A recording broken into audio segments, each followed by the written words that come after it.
Hi guys, ఈరోజు జరగబోయే బెంగళూరు మరియు లక్నో మ్యాచ్లో ఏ టీం గెలుస్తుందో తెలుసుకోవాలనుకుంటే వీడియోని స్కిప్ చేయకుండా లాస్ట్ వరకు చూడండి. అలాగే ఈ రెండు టీముల్లో మీరే టీం గెలుస్తుంది అనుకుంటున్నారో ప్లీజ్ కామెంట్ బాక్స్లో కామెంట్ చేయడం మర్చిపోకండి. ఇక లేట్ చేయకుండా వీడియోని స్టార్ట్ చేసేద్దాం. ఐపీఎల్లో నేడు సూపర్ ఫైట్ జరగనుంది. రాయల్ ఛాలెంజర్స్ బెంగళూరుతో లక్నో సూపర్ జైంట్స్ తలపడనుంది. బెంగళూరులోని చిన్నస్వామి స్టేడియం ఈ మ్యాచ్కి ఆతిథ్యమిస్తుంది. సాయంత్రం 7:30 గంటలకు మ్యాచ్ ప్రారంభమవుతుంది. ఇరు జట్లు బలంగా ఉండడంతో ఈ మ్యాచ్ వారావారీగా జరగడం ఖాయంగా కనిపిస్తుంది. ఈ మ్యాచ్కు ముందు ఇరు జట్లు బలాబలాన్ని ఒకసారి పరిశీలిద్దాం. ముందుగా రాయల్ ఛాలెంజర్స్ బెంగళూరు.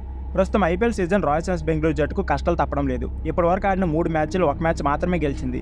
తొలి మ్యాచ్లో చెన్నై చేతిలో ఓడిన ఆర్సీబీ తర్వాత పంజాబ్తో గెలిచి బోనీ కొట్టింది. అయితే కేకేఆర్ ఆడిన మ్యాచ్లో చిత్తుగా ఓడిపోయింది. బ్యాటింగ్ పరంగా కోహ్లీ, దినేష్ కార్తిక్ మినహాయిస్తే ఏ ఒక్కరు కూడా పెద్దగా రాణించడం లేదు. Captain flop do places, Maxwell, Rajitha Patidar దారుణంగా విఫలం అవుతున్నారు. వీళ్ళ మీద ఆర్సీబీ యాజమాన్యం ఎన్నో ఆశలు పెట్టుకుంటే వీరు మాత్రం జట్టుకు భారంగా మారుతున్నారు. నేడు జరిగే మ్యాచ్లో వీరు రాణిస్తేనే ఆర్సీబీ గెలుబాటు పడుతుంది. గ్రీన్ మరియు అనుజ్ రావత్ పర్వాలేదనిపిస్తున్నారు. ఈ జట్టు బౌలింగ్ గురించి ఎంత తక్కువగా మాట్లాడుకుంటే అంత మంచిది. మయాంక్ దగ్గర ఒక్కడే పర్వాలేదనిపిస్తున్నా మిగతా వారు ఘోరంగా విఫలమవుతున్నారు. స్టార్ బౌలర్ సిరాజ్ 11 కోట్లు పెట్టి కొనుక్కున్న అల్జరీ జోసెఫ్, యువఫేసర్ బౌలర్ యాస్దయల్ ఏమాత్రం ప్రభావం చూపించడం లేదు. వికెట్లు తీకపోగా దారుణంగా పరుగులు సమర్పించుకుంటున్నారు. 3 మ్యాచ్లు ఈ త్రయం విఫలమవడం బెంగళూరు జట్టుకు కలవరం గురిచేస్తుంది. నేడు జరిగే మ్యాచ్లో జోసెఫ్ను పక్కన పెట్టి న్యూజిలాండ్ ఫేసర్ లక్కీ ఫెర్గ్యూసన్ తుది జట్టులో అవకాశం దక్కించుకోవచ్చు. మరోవైపు యాస్దయల్ స్థానంలో ఆకాశ్దీప్ ఈ మ్యాచ్లో ఆడే అవకాశం కనిపిస్తుంది. ఇక లక్నో సూపర్ జైంట్స్ విషయానికి వస్తే రాయల్ సారథ్యంలోని లక్నో సూపర్ జైంట్స్ తొలి మ్యాచ్లో రాజస్థాన్ రాయల్ జట్టుపై ఓడిపోయింది. అయితే పురాన్ క్యాపిటల్స్లో పంజాబ్పై సూపర్ విక్టరీ కొట్టింది. రాయల్ రెస్ట్ తీసుకోవడంతో పురాన్ క్యాపిటల్స్లో అదరగొడుతున్నారు. బ్యాటింగ్లో పురాన్ సూపర్ ఫామ్లో ఉండడం, చివరిసారిగా జరిగిన మ్యాచ్లో డేకాక్ మరియు స్టోనిస్ మెరుపులు మెరిపించడంతో ఆ జట్టుకు పెద్దగా బ్యాటింగ్ సమస్య లేనట్లుగా కనిపిస్తున్నాయి.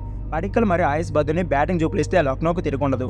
బౌలింగ్లో లక్నో సూపర్ పటిష్టంగా కనిపిస్తుంది. మయాంక్ యాదవ్, నవీన్ ఉల్లాక్, మోసిన్ ఖాన్ అనుభవం లేకపోయినా అద్భుతంగా రాణిస్తున్నారు. ముఖ్యంగా మయాంక్ యాదవ్ తన ఐపీఎల్ తొలి మ్యాచ్లోని ఎక్స్ప్రెస్ వేగంతో పంజాబ్ను ఉనికించారు. ఇక స్పిన్నర్లుగా బిస్నే మరియు కునాల్ పాండే అదరగొట్టేస్తున్నారు.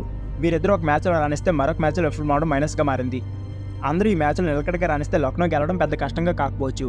రెండు జట్లను పరిశీలిస్తే ఈ మ్యాచ్లో బ్యాటింగ్ మరియు బౌలింగ్ విభాగాల్లో సమిష్టంగా ఉన్న లక్నో గెలిచే అవకాశాలు ఎక్కువగా కనిపిస్తున్నాయి. మరోవైపు సొంత గడ్డపై బెంగళూరు జట్టును ఓడించాలంటే శక్తిని మించి పని. లక్నోకు 60% విజయ అవకాశం ఉంటే బెంగళూరుకు మాత్రం 40% మాత్రమే గెలిచే అవకాశం ఉంది. మరి ఎవరు గెలిచి ఈ టోర్నీలో రెండో విజయాన్ని తన ఖాతాలో వేసుకుంటారో చూడాలి మరి. సో ఫ్రెండ్స్, ఇది వీడియో. ఈ వీడియో నచ్చితే please like, share and subscribe my channel. Thank you for watching.